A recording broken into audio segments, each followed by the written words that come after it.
Guys, okay, patitas ang. Guys, ito po yung ingredient ng pansit canton namin. Okay? Lalagay ko na yung ingredient. Kasi kakain kami ng pansit canton. Yun na. Guys, ito na po yung ingredient. Sali, hahaluin ko na. Ayos na. Patapos, ilalagay na natin yung nilagang pansit canton. Ito na guys, yung pansit canton. Katapos, ito na siya.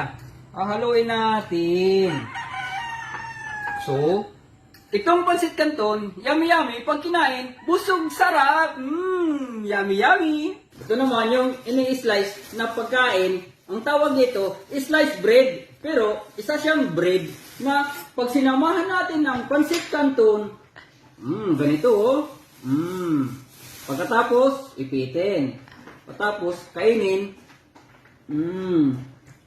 Yummy yummy. Okay na guys. Thank you.